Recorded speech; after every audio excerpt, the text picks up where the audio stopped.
When you go to visit someone that you love and you care about, and you really love that person, when you leave, you have a sense of their presence. There's a residue feeling of happiness and love and closeness because you just spent time with someone that you love.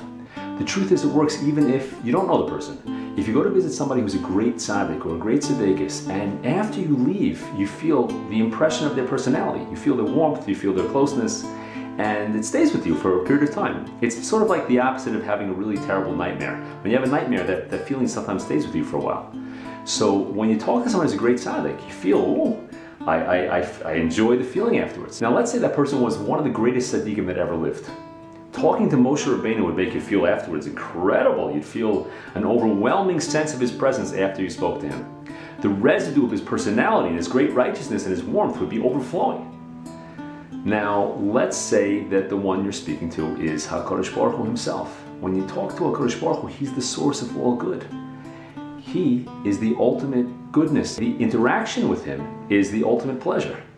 So when we speak to HaKadosh Baruch Hu, we have the ability to leave the experience with a feeling of awe and love and closeness and just feeling good in a way that we can't really get any other way. Now let's say that you don't feel that after you daven. You don't have that feeling of closeness to HaKadosh Baruch Hu. There's one time during the year, more than any other time, that Hashem brings himself close to us, and that's right now during the Aseret Yemei Tshuva. This is the time that it's easiest to make the relationship, to feel that HaKadosh Baruch Hu is here. All we have to say to him is, Hashem, I'm trying to come closer to you. Please help me feel that you're here.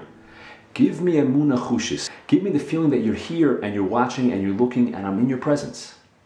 Now we practice this 3 times a day. The halacha is that when we daven, we don't daven out loud. We daven Shmon Esrei, we say the Amidah, and we also don't daven silently.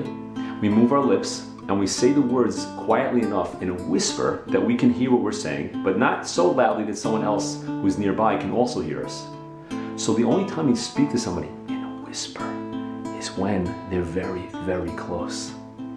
So the whispering that we do in the Shmon Esrei is something that conditions us to feel that Hashem is here. He's everywhere, the truth is, but he's also here. He's not just out there everywhere and you picture the whole world. He's also right here. Now the Aseret Yemei Tshuva is a special time to feel this closeness. On Yom Kippur Bifrat.